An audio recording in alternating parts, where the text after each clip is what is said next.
एक गांव में बाबूलाल नाम का एक व्यक्ति रहता था। वो गांव में छोले भटूरे का ठेला लगाया करता था। बाबूलाल बहुत दयालु व्यक्ति था और उसके छोले भटूरे काफी लोकप्रिय भी थे। बाबूलाल गरीबों को मुफ्त में ही छोले भटूरे खिलाता था।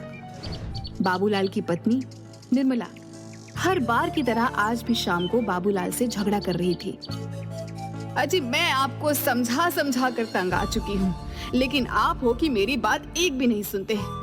आधे से ज्यादा तो छोले भटूरे तो आप मुफ्त में बांट देते हो।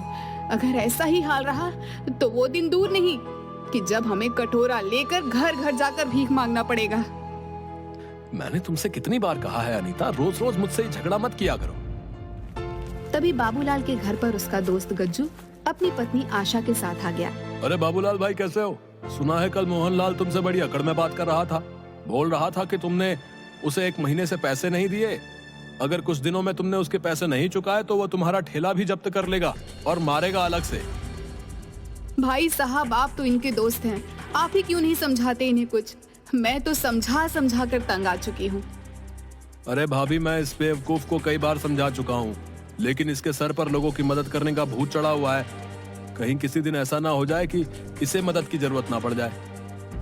गज्जू की बात सुनकर उसकी पत्नी आशा हंसती हुई बोली, अरे वो सब छोड़ो, ये देखो निर्मला, मेरा सोने का हार कल ही इन्होंने सुनार से बनवा कर दिया है।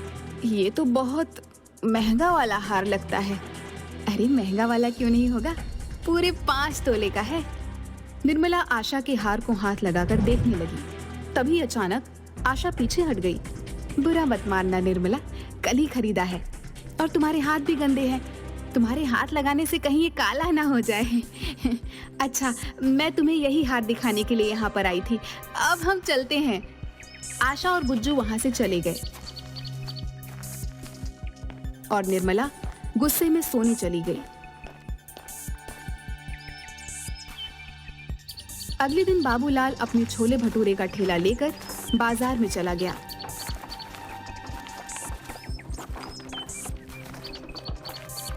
बाबूलाल के बगल में ही मुखिया का खास आदमी नरेश भी ठेला लगाता था। नरेश बाबूलाल को देखकर गुस्से से बोला, क्या आज भी अपने छोले भटूरे मुफ्त में बांटेगा? नरेश भैया, मैं सिर्फ गरीबों से पैसे नहीं लेता। अबे बेवकूफ, छोले भटूरे कौन से यहाँ पर कार वाले खाने आते हैं? सब गरीबी खाने आते हैं। तेरी ये गरीबों को मुफ्त में खिलाने की आदत मुझे बर्बाद कर दे रही है। ये तो कोई बात नहीं हुई नरेश भैया। किसी गरीब को खाना खिलाना तो पुण्य का काम होता है। लगता है तू ऐसे नहीं मानेगा। तेरी मुखिया से शिकायत करनी पड़ेगी। इतना कहकर नरेश अपना ठेला लेकर मुखिया के पास चला गया।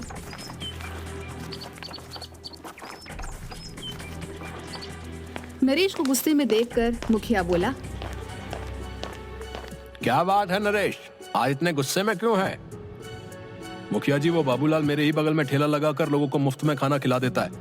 अब आप ही बताओ, जब लोगों को मुफ्त में छोले भटूरे खाने को मिलेंगे तो भला मुझसे वो क्यों खरीदेंगे? मेरा बहुत नुकसान हो रहा है। नरेश की बात सुनकर मुखिया गहरी सोच में डूबकर बोला, तो चिंता मत कर, इसका उपाय है मेरे पास। इस बाबूलाल को गरीबों को खिलाने की बहुत आदत है ना। आज के बाद इसके पास इतने गरीब लोग आएंगे कि ये बाबूलाल उन्हें खिलाते खिलाते कंगाल हो जाएगा। मैं आपकी बात का मतलब नहीं समझा। अगर तू समझता होता तो तू मेरी जगह होता ना। बस तू निश्चिंत होकर यहाँ से चला जा। चल।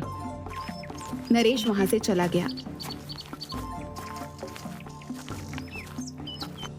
अगले दिन मुखिया ने अपने लोगों को इकट्ठा करके उनसे कहा, सुनो, तुम सबको मैंने यहाँ पर एक खास काम के लिए बुलाया है। आज से तुम लोग सब गरीब बनकर बाबूलाल के ठेले पर जाओगे और उसके छोले भटूरे खाकर आओगे। देखता हूँ ये बाबूलाल कब तक मुफ्त में छोले भटूरे खिलाएगा। अगले दिन मुखिया के सारे आदमी गरीब बनकर बाबूलाल के ठेले पर पहुंच गए और उस दिन उन सब ने किसी भी ग्राहक को आने का मौका नहीं दिया। उस दिन के बाद वो सब रोज भेस बदल कर आते और बाबूलाल के मुफ्त में छोले भटूरे खाते। कुछ ही दिनों बाद बाबूलाल कर्जे में आ गया और अब कर्जदार उसे परेशान और घेरने लगे। बाबूलाल परेशान होकर ठेला लगाकर खड़ा था कि तभी मुखिया के आदमी संजू और नरेश वहां पर आ गए। क्या बात है बाबूलाल, आज कैसे मुंह लटकाए हुए बैठा है? ऐसी कोई बात नहीं मुखिया जी, आज तेरे चेहरे पर वो चमक नहीं दिखाई दे रही।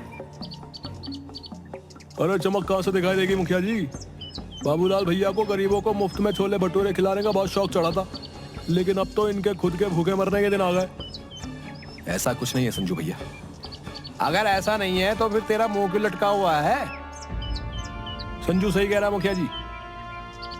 बाबूलाल, मेरी एक बात समझ में नहीं आती, तो गरीबों को ही छोले भटूरे मुफ्त में क्यों खिलाता भाई? अमीरों में क्या कांटे लगे हैं क्या? है क्या अमीर इंसान नहीं होते हैं?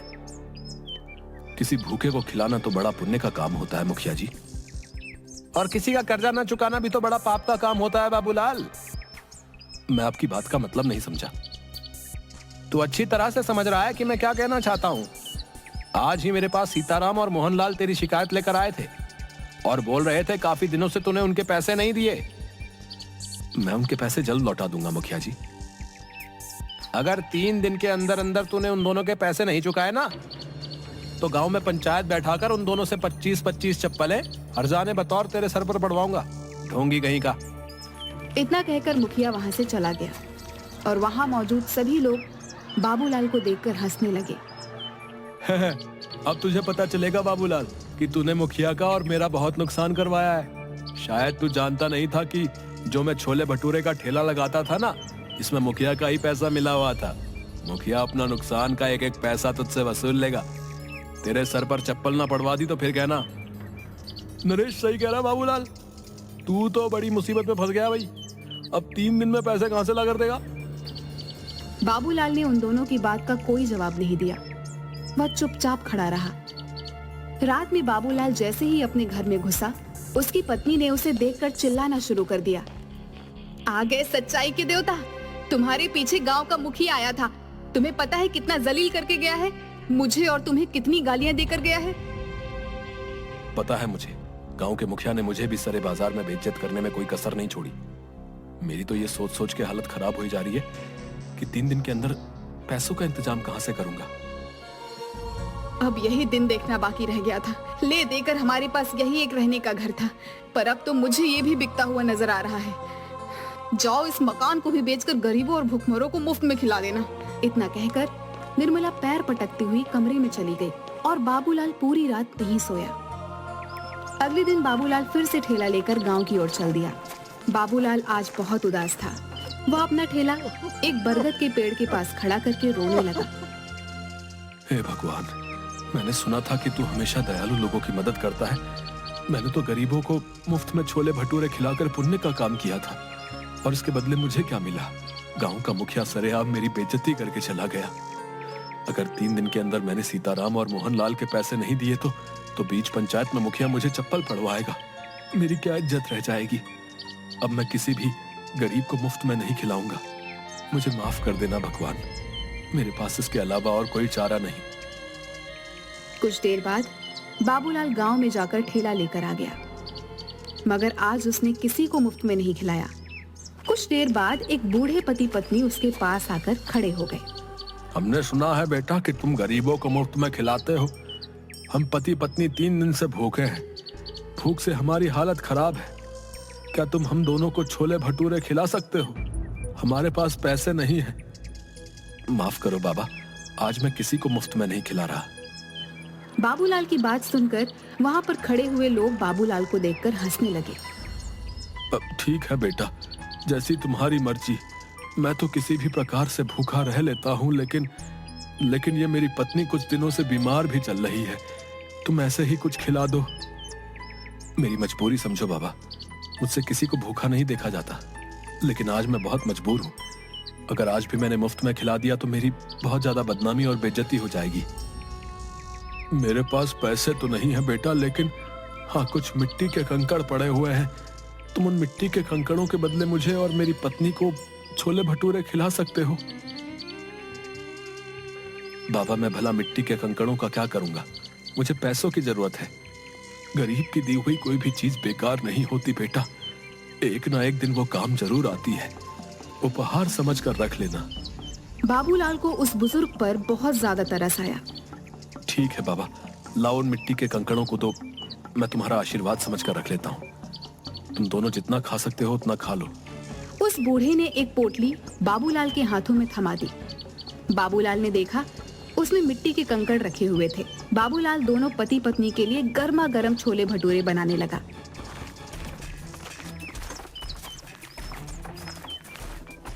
तभी वहाँ पर ठेला लगाकर खड़ा हुआ नरेश बाबूलाल से बोला, अरे इन मिट्टी के कंकड़ों से तू भला कैसे सीताराम और मोहनलाल का कर्जा चुकाएगा रे? बेवकूफ आदमी, इतनी बेइज्जती होने के बाद भी तेरी कुछ समझ में नहीं आया? नरेश, मेरी जिसे मर्जी चाहेगी मैं उसे मुफ्त में खिलाऊंगा। तू कौन होता है मुझे रोकने वाला? जाकर बोल देना अपने मुखिया को। मुखिया का चमचा कहीं का। 3 दिन बाद जब मुखिया उन दोनों से तेरे सर पर चप्पलें पड़वाएगा ना, उस दिन मैं तुझसे बात करूंगा। हाँ, मुझे भगवान पर पूरा विश्वास है, वो दिन कभी नहीं आएगा। इतना कहकर बाबूलाल फिर से छोले भटूरे बनाने लगा, मगर देखते ही देखते वह बूढ़े पति पत्नी बाबूलाल के सारे छोले भटूरे खा गए। बाबूलाल जरा सा चेहरा लिए उन्हें देखता रह गया। उसने देखा उसके ठेले पर अब कुछ भी नहीं बचा था। बाबूलाल चुपचाप अपने घर चला गया। क्या हुआ, आज दोपहर में ही कैसे चले आए? कहीं आज भी सारे छोले भटूरे कहीं बांट तो नहीं आए? निर्मला, मुझसे इस वक्त बात मत करो। अरे तो फिर और किससे बात करूं? अपना सर दीवारों पर मारूं क्या?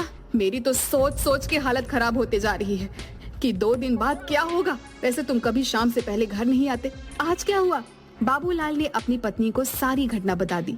हे भगवान, इस आदमी का मैं क्या करूं? इसने तो बेवकूफीपन की सारी हदें पार कर दी। अरे उन दोनों को सारे छोले भटूरे खिलाने की क्या जरूरत थी? मुझे क्या पता नहीं था। मुझे लगा था कि वो 2 या 3 से ज्यादा नहीं खाएंगे, लेकिन उन्होंने तो देखते ही देखते सारा ठेला साफ कर दिया। लाओ, मुझे भी दिखाओ आखिर उन दोनों ने कौन सी मिट्टी के कंकड़ दे दिए हैं जिसके बदले तुम आज सारे छोले भटूरे उनमें लुटा कर आ गए। वहाँ पर खड़े लोग तुम्हारा मजाक गलत नहीं उड़ा रहे थे। भला कोई मिट्टी के कंकड़ के बदले छोले भटूरे खिलाता है क्या? मैंने उन मिट्टी के कंकड़ के बदले उन्हें छोले भटूरे नहीं खिलाया अनीता। उन दोनों के चेहरे से साफ लग रहा था कि वो कई दिन से भूखे हैं। लाओ दो मुझे, मैं भी तो देखूं उन गरीबों के उपहार में ऐसा क्या है। बाबूलाल ने उदास मन से वह पोटली अपनी पत्नी को दे दी और पोटली में कंकड़ देखकर निर्मला गुस्से से चीखते हुए बोली, हाय राम, अब इस कंकड़ का क्या करूं? लगता है तुम्हारी किस्मत में सीताराम और मोहनलाल के हाथों चप्पल खाना ही लिखा है। अब जो होगा देखा जाएगा निर्मला। अगर भगवान ने मेरी किस्मत में गांव वालों के सामने मेरी बेइज्जती ही लिखी है तो उसे कोई नहीं बदल सकता। बाबूलाल वहाँ से चला गया और 2 दिन बाद बाबूलाल पंचायत में सर झुकाए खड़ा था। बाबूलाल, ऐसे लाया है? इंतजाम नहीं हो पाया मुखिया जी। कुछ दिन की मोहलत और दे देते। वो तो हम तुझे जरूर देंगे, मगर सीताराम और मोहनलाल के हाथों चप्पल तो खा ले। ऐसा मत कीजिए मुखिया जी, मेरी बेइज्जती हो जाएगी। मैं किसी को मुंह दिखाने के लायक नहीं रहूंगा। क्या हुआ? उस दिन तो बड़ा मुंह चला रहे थे, मार खाने की नौबत आई तो अब इज्जत की दुहाई दे रहे हो। मुखिया सीताराम और मोहनलाल की ओर देखकर बोला, देखते क्या हो, मारो इस दानवीर को चप्पलों से। बड़ा दानवीर बना फिरता है, मक्कार कहीं का। मुखिया की बात सुनकर मोहनलाल और सीताराम बाबूलाल को चप्पलों से मारने ही वाले थे कि तभी वहाँ पर बाबूलाल की पत्नी निर्मला आ गई। खबरदार, जो मेरे पति को किसी ने हाथ भी लगाया। क्यों रे बाबूलाल की पत्नी, तुझे पता नहीं तेरे पति ने दोनों से कर्जा लिया था? तेरी इतनी हिम्मत कि तू मुखिया के आदेश को चुनौती दे? मुखिया की बात सुनकर निर्मला ने मोहनलाल और सीताराम के पैसे मुखिया के मुंह पर मार दिए। ये लो, पकड़ो इन दोनों के पैसे। आइंदा मेरे पति के ऊपर आंख उठाकर भी नहीं देखना। तू ये पैसे कहाँ से लेकर आई? तुम्हें इससे मतलब? तुम्हें इनके सारे पैसे चाहिए थे ना, और इनके पैसे मैंने तुम्हारे मुंह पर मार दिए। बाबूलाल निर्मला के पास पैसे देखकर हैरान रह गया। बाबूलाल ने आहिस्ता से निर्मला से पूछा, निर्मला, तुम ये पैसे कहाँ से लेकर आई? घर चलो, मैं तुम्हें सब बताती हूँ। बाबूलाल निर्मला के साथ घर पर आकर बोला, अब बताओ भी निर्मला, तुम ये पैसे कहाँ से लेकर आई? आज जब तुम्हें मोहनलाल और सीताराम पकड़कर ले गए थे तो मैं फूट फूट कर रो रही थी। रोते हुए मुझे अचानक गुस्सा आ गया और मैंने गुस्से में वो पोटली बाहर फेंकने के लिए निकाली जिसमें कंकड़ थे।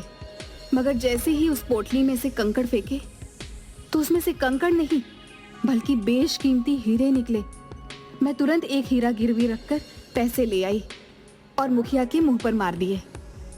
निर्मला की बात सुनकर बाबूलाल हैरान होकर बोला, लेकिन उसमें तो कंकड़ पत्थर थे। मैं भी हैरान रह गई थी।